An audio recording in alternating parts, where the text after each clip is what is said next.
time for Cutting Edge Consciousness with Freeman Michaels and Barnet Bain.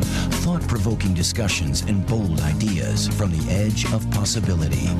And welcome to Cutting Edge Consciousness. Freeman Michaels here. With Barnet Bain. Good moment, everyone. Best moment. Best. This is the best moment. This is the only moment. This is the only moment. There is only the only moment, isn't that correct? There is only the only moment. Yes, good moment. There is only the present moment. There is only the present moment. Nice to get present. But tell that to the part of me that, that little sort of small brain function that is like a fishing boat, that a trawler that is kind of got a net that it's dragging across the bottom of my memory, constantly hauling to reinforce its present state. It's a bad habit. It is, but it's interesting that you point that out. It is only a habit. It's all a habit. It's a habit. Habit of and thinking. when we realize that we're constantly looking to reinforce our previous our ideas by looking for evidence from it, from that tiny little bit of terrain called the past, then we just pretend that that's all there is. But it ain't so, is it? It ain't. It ain't. It ain't so. It ain't so. But these little tells. The more that tells, the that's more a great word. It's a poker tells. word. It's a poker word. It is a poker word. Not that I play poker well, but I did watch The Sting, and so did most of our viewers. So do you remember that there were these little interruptions that can occur either physically or emotionally that send signs for those who are attuned to see or to hear that we are interrupting, that we're either going into the past and looking for something to reinforce ourselves, or that we're going out into the future, or that we are in or out of integrity. There are certain tells. Yeah. And if you're hooked up to a little monitor, lie detector, a machine, it'll spike. But we don't need a machine. No, we got the real guy here. Actually, bring him on. We got a real guy. I mean, speaking about tells, we have a guest on today that knows a thing or two or three about tells. Patryk Wezowski is the founder, the co-founder, along with his wife Cassia, is the founder of the Center for Body Language, which is a body language training for business. They are the best-selling authors of the Micro Expressions book for business, and we're very, very pleased to have Patryk on the show with us today. From where are you today? Where are you calling in from? Hi, Barnet. It's Patryk here today from Sri Lanka. From Sri Lanka. We have to put that on our atlas board. Yeah. We've got little pins everywhere. Pins. All the places we've. Welcome from Sri Lanka. It's a pleasure to have you on. I can't see you very clearly, so I can't tell what body language I'm missing right now. This language tells that Barnet brings up. I'm imagining you're familiar with that particular term, but the idea that there's little tip-offs of what is really going on below the surface of who people say they are or how they present themselves that indicates something that's really important for you in your line of work. Can you describe to our audience what that is and how it works? Well, one of the things that we'll be training tomorrow with Kasia, who is sitting here also with me, just next to me. Hello, welcome everybody. Hey, Kasia. Hello, Kasia. Hello, Kasia. What a nice surprise. See, right there, we have a little nonverbal communication. There you go. So, and verbal. And she said hi. We got verbal and nonverbal. We didn't realize that you were going to be on, and we're very grateful that you are. So we are talking on our program. What we generally do is we have a conversation, and at some point we'll talk about what you are doing in terms of specific programs and trainings. But for now, we're just interested in having a conversation. So we're very interested in nonverbal communication. Freeman has a long career as an actor, as well as all of the other amazing things that he does in the world. And we understand that most of the communication that happens between people occurs at the nonverbal level. I've heard studies, there's a famous UCLA study that says as much as 90% of real communication exists in the nonverbal level. Do you find that to be so? Well, we communicate all the time between ourselves like this. The annoying part of being body language expert in a marriage is actually that it's really hard to make surprises. Oh, that's good. We didn't think about that application. Yeah, you can't hide anything, even with good intention. And to give you an example, last year I wanted to give Kasia a surprise for Valentine. Around that time, we were in Poland, and we were visiting during the day a shop with some nice dresses and so on. She tried on a dress, and she asked me, "How do you like it?" And I tried really hard. Oh, no. We've all had that expression. experience, yes. But everybody knows, totally subconscious, you can't. So what happened that I saw that he liked the dress, but he said that he didn't like. So what I did, I decided, all right, I will make a surprise, and I will buy this dress. And when we met 3 hours later at my granny's house, I told him that I have a surprise for him, and he told me that he has a surprise as well. And what we realized that we both do is same dresses for me, he and I. So it's so. Yeah, it was the result. It's good. And we had to give one back. Yes, I'm sure. That is a great story. That's fantastic. You know what, it reminds me of once we had a guest on our show who is a psychic.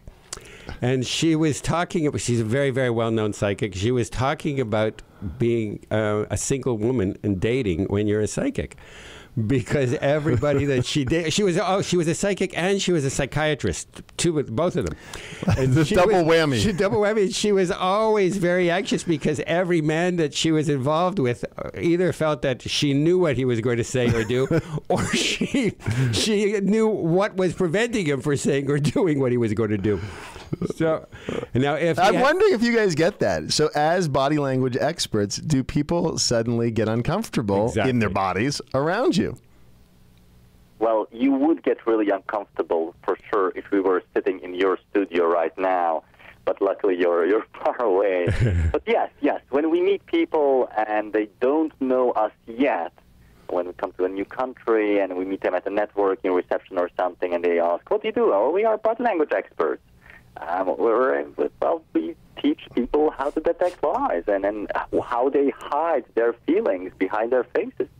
And yes, they do tend to be uncomfortable, but when you know how to use your own body language, you can set people comfortable as well. So on the other hand, for those people who don't know that we are body language experts, actually they have normally very good connection with us, and they say, "Oh, what a wonderful couple." And they don't know why it's so good to talk with us. And actually, it's because we are using the blink conversation technique. So by looking at somebody, we can decide what would be the best topic, what kind of hobbies, what kind of interest they have, what kind of maybe business proposal would be the best in their case. So people perceive us as very friendly and open people, and I think this is also an advantage of body language.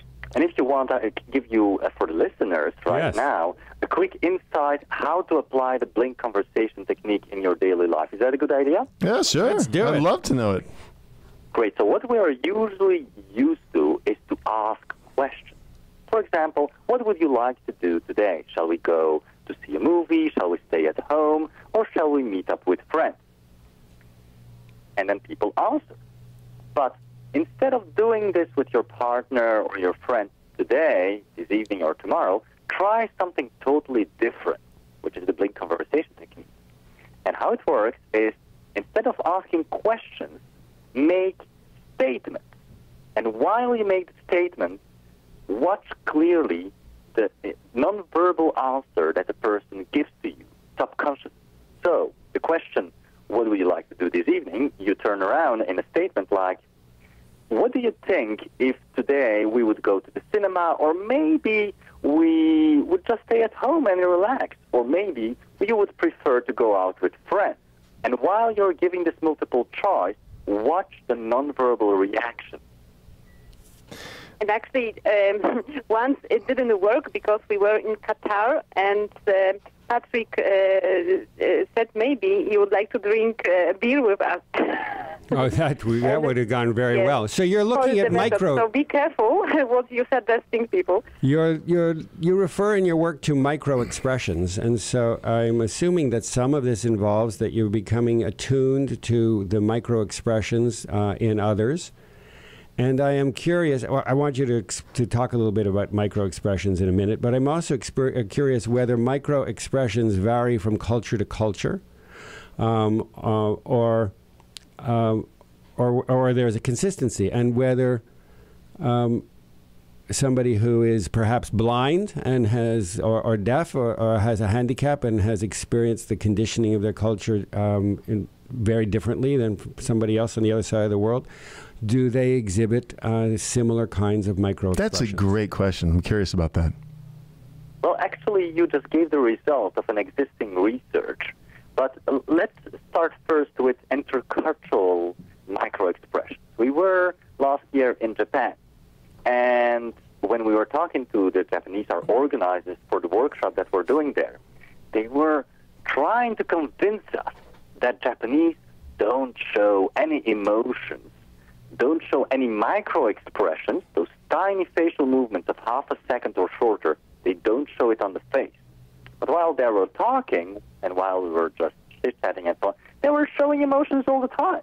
But they was just denying it.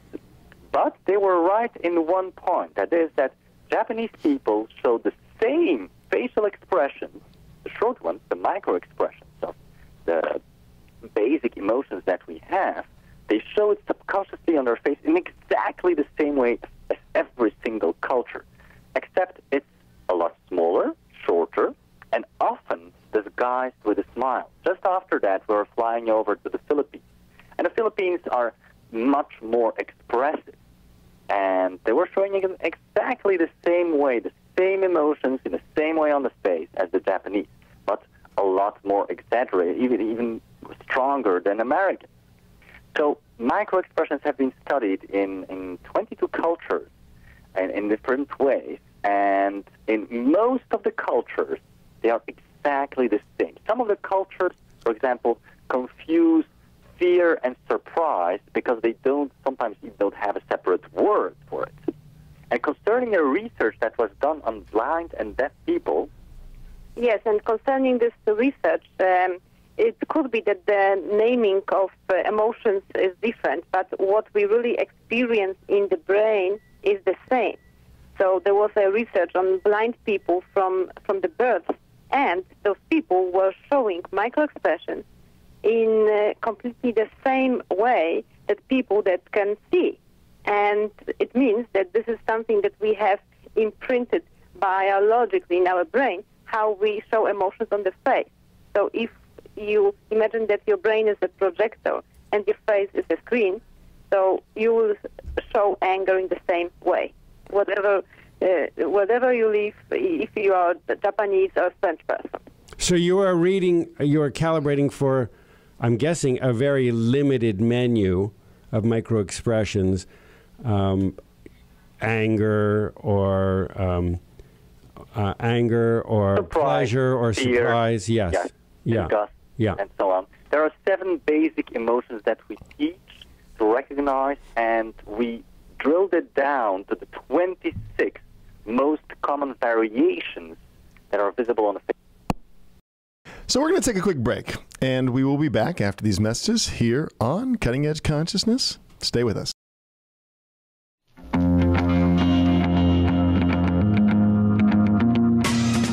Welcome back to Cutting Edge Consciousness, thought-provoking discussions and bold ideas from the edge of possibility. So glad to have you here with us again. We're reconnected to Sri Lanka. Back with Sri Lanka, Patryk and Wezowski. So right before we lost you, you were about to share with us some. You said there was an initial menu of micro expressions that you map, and that those have been expanded to 26 different variables of emotion. And that's when we lost you. So we're going to invite you to pick up right there. Hello. Yes, indeed. And I'll give you a few examples for the people listening, what you should look for exactly when you have somebody in front of you. So one of the variations that is really useful to know is the one to discover difficult clients or a difficult boss or somebody who's really difficult. So this would be useful for, like, if you were doing a client evaluation or a new hire. Is that correct? Yes, exactly. Yeah. Okay. And how you can see that on somebody's face, that it might be a difficult conversation, is when one of the lip corners goes higher up than the other one, even during a smile. Oh, I have that all the time. Well, then you're in trouble all the time. I have that, Patrick. I have that all the time, even when I'm asleep. I have that. Especially when he's asleep. No, I'm sorry. So we're observing a lip corner going up, and it suggests that the person is resistant. Is that the language? No, it actually, scientifically, it's a feeling of contempt. Contempt. Or being proud. Yes, or being superior, feeling better than the other one. So you feel better in your sleep, even. Well, no, I actually just my normal mouth is my normal resting state. It is not even. One side of it is he's in trouble. Higher than the other. He's in trouble. I'm going to have to look at my superiority issues. Here's my question: if one aspires to be transparent, for example, I aspire to be transparent. Barnett mentioned that I was an actor, and there was always this thing about being authentic. And by the way, one of the pieces of language in acting is not being in my head, right? Getting out of my head so that I'm really in my body and I'm showing up as authentic. Does that, holding that intention, change the way one shows up, or is this completely on the unconscious level? If you are a good actor, and if you really feel it on the inside, then yes, you will show it in a transparent, authentic way. But even if you're a good actor, but you don't feel it really deep inside, then it won't come out through your facial expressions. Because as Kasia said, your face is like a projector of your feelings in your brain. And what we show with our facial muscles is controlled by our reptile and our emotional brain. Those are the two oldest and fastest parts of our brain, and the rational brain is only the layer on top of that is the newest one and the slowest one. So if you feel something, if you think of something, if you hear somebody saying something to you, just like in the blink conversation technique that we expressed before, then your facial expressions subconsciously react by being controlled through your emotional and your reptile brain. So you can't actually hide anything for an expert reader. So that's why when we look at films, we can easily distinguish the real good actors from the bad ones. So Patrick and Kasia, are you both, I'm going to throw this one to Kasia, when you are working with people's micro expressions, are they always facial tells? Or as a director, I know that if an actor is not grounded on both feet, that there is something going on, that they're distracted, they're dissociated, or they're observing Could you repeat themselves. the question once more, because I didn't hear it So well. Are they always what? The question is, are these micro expressions Always recorded on the face, always expressed on the face, or are there little other kind of quirky things that someone might do that might be also indications? Yes, of course. Well, you have a lot of different indications that could mean a lot, but when you have knowledge of those 26 isolated facial expressions that are the basic ones, then you know like 95% of the most important knowledge that there is about the emotions of the other person. So yes, there is a lot of variations, a lot of different other expressions that you might discover, but it's good to start with the basics, those 26. So, Kasia, give us 3 of the 26. Give us 3 what? Give us 3 examples from the 26. Oh, 3 examples from 26. So, for example, disgust. We had already contempt, right? Yeah. With one lip corner up. Disgust. Disgust, you can see, for example, if you could imagine that you open your fridge, and in your fridge there is a cheese that was there for 3 months and it's all green. So you will show this microexpression. Disgust means that something you really dislike, and it's shown by wrinkles around your nose. Wrinkles around your nose? Yes. Okay. And the third one,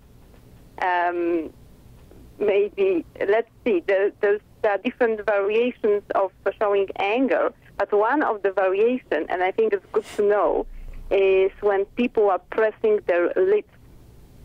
And it's very important to notice, especially when you talk with your client, because after a few times they press their lips, they can explode with anger. And Kasia, I'm very, very nervous now. I'm very nervous now because so far I've heard 4 things. My lip, one of them is higher than the other, and I always have tight lips. But keep going.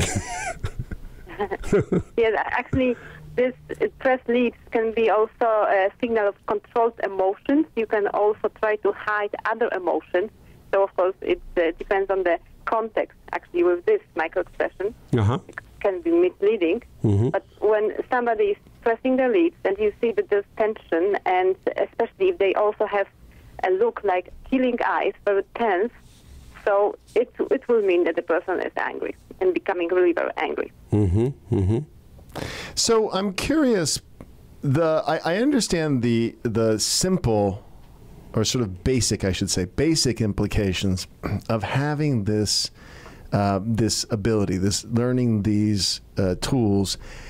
I'm curious about the sort of deeper implications. Like, here's where my concern would be: if I'm learning this stuff so I can manipulate.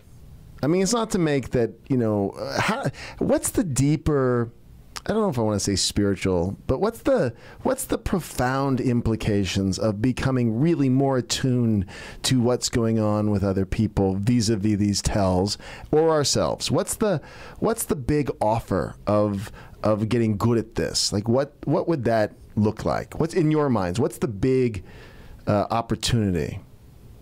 When you know how to read those facial expressions and you know how to handle it, there are a lot of gains. Like, for example, we did the research, which we published also at our presentation at Harvard University. And every single person that goes through learning those facial expressions in just 2 weeks, a few hours, just over 2 weeks, they increase their emotional intelligence, which we measured with the most robust and the most resilient emotional intelligence test, the MSC test. They increase their emotional intelligence with an average of 10%, just in 2 weeks' time, when they approach the program, of course, seriously. Another advantage is what we discovered in many different countries, in many different companies, in many different sectors. We did it in Slovakia, Belgium, Netherlands, USA, Italy. Let's take, for example, Rome. BMW, we did the research there, 83 sales professionals participated. And we discovered that all the persons that score really well on being able to read body language through our test that people can take online, and actually you can try it out yourself right now, microexpressionstest.com. And if you have a low score of lower than 25%, no worries. The 25% is average. But people who scored more than 25%, they sold on average 20% more cars. So there is a clear correlation between results in emotional intelligence, the results in sales, in being able to connect with people on a deeper level, and even a spiritual level, just by being, knowing how to read people's faces and their emotions. And you spoke also about manipulation. Well, actually, it's not possible. people who try to manipulate, they actually make it worse. Because our brain, our subconscious brain, it can make the difference between fake facial expressions, which have a different layout, a different timing, they're asymmetrical and so on, and real facial expressions. Just like with actors. You just know that the good actors, they show the right stuff at the right moment because they feel it inside. If they don't, it doesn't come out. I love it. I love that part. That's actually really brilliant, because I could see people wanting to manipulate with it, and what you just said, that it deepens relationships and connection, is to me a really good reason to want to be able to read people's facial expressions, is because you become more attuned to what's going on for them, and so that has tremendous value beyond just the outcome of selling more cars. With nothing wrong with selling more cars, but just that there's a deeper thread. I like that. Exactly, and just like Kasia and me, we have a much more loving relationship because we just see on each other's faces what we want, what we need, how we feel, and so on, and this gives a lot more possibility for love. The only annoying thing what you mentioned is it's impossible to give birthday surprises. Yes. Well, the good news for both of you is that there are 364 days for surprises, and you can switch it up. You can give surprises every day. So you are going to be, you are teaching tomorrow in Sri Lanka. And yes, we're teaching the army tomorrow how to be more emotionally intelligent. That's very interesting. That is very interesting. I'm very impressed, both that you are doing that and also that the army in Sri Lanka is attuned to having this sort of experience. It's very, very impressive. Yeah, I was also surprised, actually, because the initial program that our organizers suggested was to teach them how to detect lies, which is also what we teach. But when I spoke with the number 2 in the Army, the major, general major today, he said, actually, I'd love our people to be more connected with others and more emotionally intelligent. So we're looking forward to those heavy-armed men tomorrow. Oh, that's fantastic. Make them more emotionally intelligent. There is a technique, and it escapes me, but when I remember it, I'll look it up when I'm home, and maybe we'll put it on our website. There is an acting technique taught by, originally it was by a Colombian acting person. Stanislavski, maybe. No, it's not Stanislavski, and it's called, it's an emotional technique, and it involves becoming very, very close to and very familiar with a number of micro expressions. He's gone. Is he gone? I'll continue. A number of micro expressions, and in the as one does these micro expressions, for instance, there is the one that there's this one that he referred to about lifting up the corners of your mouth. If any of our listeners want to try this, without actually making the smile, but just becoming aware of the muscular tension as you're right before you're about to pull the lip up. That awareness also triggers a certain kind of neuronal map and triggers a certain kind of emotional experience that is a carrier for a whole acting technique. Wow. It sounds similar to maybe Alexander technique. I know it's different. It's different, but Alexander technique also is an amazing energy technique. Attunement to how your body is holding whatever it's holding and how to align it. This one, you map the facial expressions first, and then the emotions follow. So we will need to put up the information for the guests who we dropped off the line with for any of you that are interested. So this will be on the Cutting Edge Consciousness website, and of course it'll be in the blurb. For those of you listening who haven't already realized it, we just lost our guests in far-off Sri Lanka. They may have been hauled off to detect lies for the Army, for all we know. But hopefully we haven't lost you. So we're going to take a quick break. We'll be right back. We'll be right back here on Cutting Edge Consciousness. Stay with us.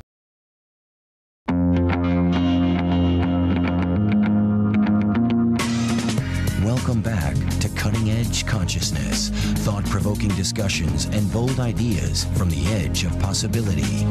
And we're back here on Cutting Edge Consciousness. Freeman Michaels here with Barnet Bain. I kind of like the idea of no hiding. He can't hide from his wife because she's reading him anyhow. That's kind of cool. And vice versa. I mean, at first it's a little unnerving, but I like the idea. I like the idea that, the commitment to being transparent and to be able to read what's going on seems to me very valuable. Beyond the idea that I could be more successful in a particular way, it's that I could be more attuned. I could be more connected. That is powerful to me. Definitely. Well, there's so many ways to become attuned, and there's so many ways.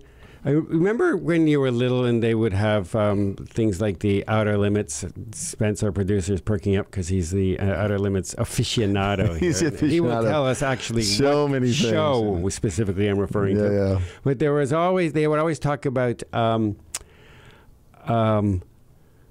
I just completely went out of my head. Telepathy. There we go. I love talk telepathy. about telepathy. I love ESP. What happened to ESP? Went away. We forgot about it. So telepathy, that whole thing about telepathy. And we are beginning to experience telepathy as a felt sense and as a reality. And it may not show up like it did, like it was supposed to when I was a little boy watching these shows, like you would hear like the audio version of subtitles in a European movie. But it shows up as like having X-ray vision and super hearing and being able to read the subtext of what people think or say or do is always informed by a whole other set of intentions and where they're coming from and what they're really desiring. There's a whole other set of those that is not usually on the surface of things. People usually they're very, people always they always get what they want, but not always what they ask for. There's a disconnect between what people say and what is really driving them. Yeah. And the more we do the sorts of inquiry that we are dedicated to on this program and in our own lives, learning more about ourselves, we learn more about others, and we can begin to see where people are coming from. We begin to see below the water. We begin to have these telepathic experiences, of which what we see behind micro expressions, understanding that is you see Oz. You see the man behind the curtain. I was going to say the man behind the mask. The idea that we put on masks, that we put on these fronts, that we try to sell a story, and there's a high value on authenticity. What I was speaking about earlier in the show, very true for me, that my intention is to be authentic. I realize sometimes I'm not. I'm running my own, in my own head, I'm running my own racket, but that there's a way that shows up is great. So here's a question for you. We do strive to become more and more authentic. I know I strive to become more authentic, but mostly I strive to develop a capacity to hold more authenticity. Yes. Because if I had total authenticity, I would have a neurotic break. Well, my wife used to say that I was being too authentic. When we first got together, I would tell her everything that was going on in my head. She goes, I don't want to hear all that. Because it made it uncomfortable. I was just too, and it was not required. It wasn't kind. It wasn't helpful. If you look at technology, which always mirrors psychology. And when I use the term psychology, I'm not talking about the mechanics of our thinking and being. I'm using it in the old sense when psyche used to refer to soulcraft. So technology, the doing aspect in the outer world, mirrors psychology. And as we move more and more towards oneness, then authenticity is a functional expression of oneness. And so our technology begins to, we either embrace it or it will be thrust upon us. Right. There are less and less secrets. Technology breaks down secrets. At some point, very, very soon, you and I will know everything we care to know. There will be total transparency. There will be no boundaries, and for many, there's a lot of anxiety around that. Well, there's a lot of anxiety around my safety, my security, my papers, my secrets, my... That's right. And those secrets, what if, I'm saying, just what if what if our ability to handle the loss of our secrets exceeds our capacity? The loss of our secrets exceeds our capacity to emotionally and maturely handle that kind of transparency. That's a delicate balance, and I see that in the world all over on a daily basis. I think that's right, and the speed at which information moves. I'm working with a company that their public persona hasn't always matched how they show up internally. And we've been talking about how important it is that this is aligned, in part because, look, Yelp or whatever, the feedback is direct, and you can't show up inconsistent. It will be reflected back. You only need to blow it once. One customer says, whoopsie daisy, and that customer has a voice they didn't have before. So there is an imperative to be more transparent and every aspect of life. In fact, we were even talking, the owner of the company, about his personal Facebook page and how he was showing up there. And that's how is that how you want to? Because there was a study, not a study, I don't know where this fact came from, so I'm going to throw it out and say I don't know if it's true, where before hiring a company to perform a service, 53% of Americans will do an online search, which includes, most of the time, looking for something personal, like a Facebook page, to see, just to see if you can trust them. Do they have a family? Do they have kids? How do they show up? Maybe, their political views or religious views. I don't know if that's true, but I mean, just the idea that, really, how are you showing up in the world? It's because this idea that you can see way more into a person's life than you ever could before. You can, in that technique way. Mm-hmm.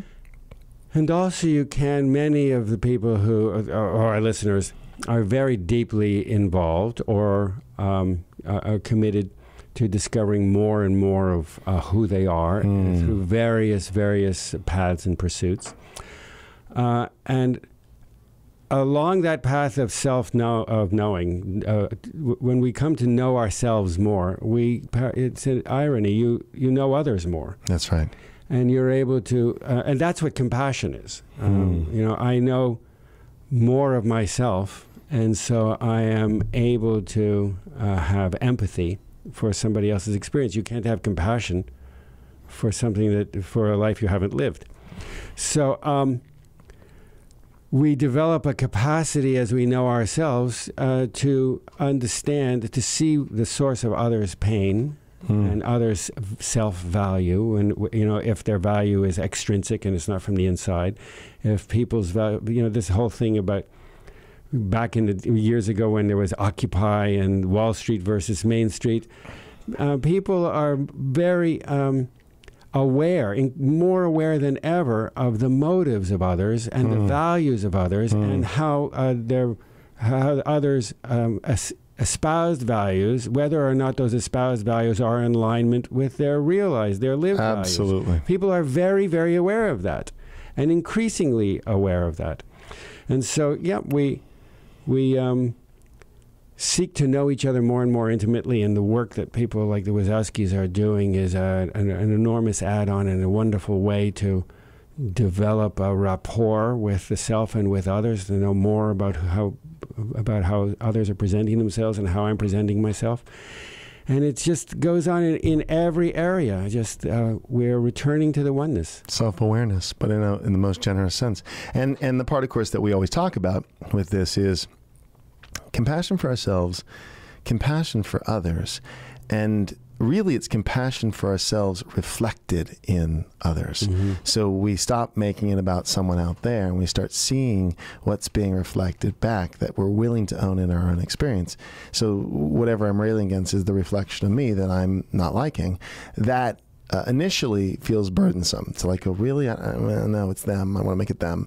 But then at some point it becomes incredibly empowering, and then ultimately liberating. And then we move into a sense of oneness. There's only one of us here, and realize, wow, this is all, as you like to say, a hall of mirrors. And then I'm in my choice of what I want to show up with and as. And I'm acutely aware of all the tells in my life, reflecting back to me all the bits and pieces that I'm responsible for, so that I really am creating the world that I'm up to generating and creating. Making peace with it. Making peace with it. I'm at peace. So I'm just sort of settling into the wisdom of that statement.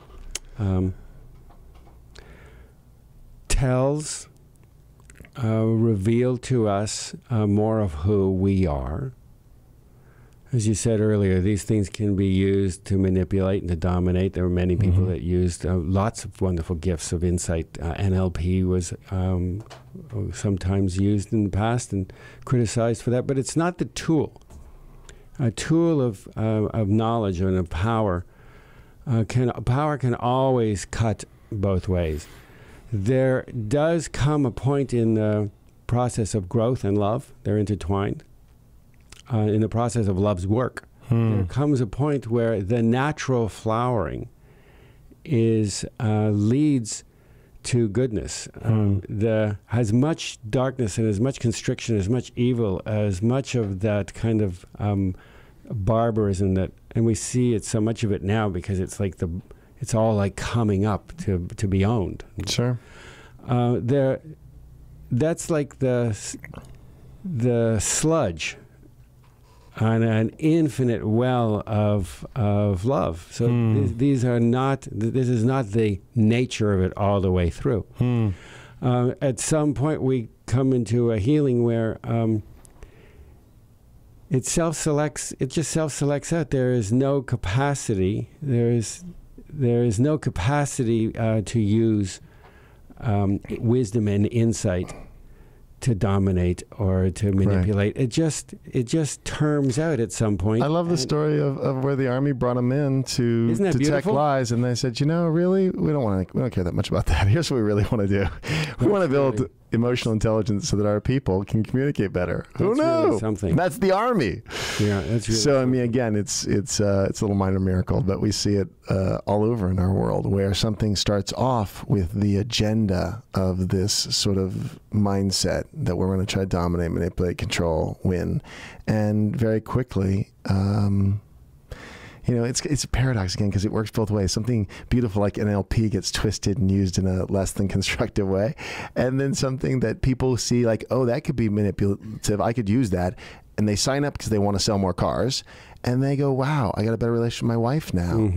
So I see this in our corporate work, the work that I'm doing with Gabrielle and others, where, we're called in to do one thing and we're like, okay, fine, it's sales training, that's fine. And then we teach them about the sales as service and what's your offer and how do you express that in the world and what are you up to creating and how does that, because you have to be your brand, you have to be authentic, you have to be trustworthy, and in that people get tremendous value, even though they came because they just want to see their numbers go up.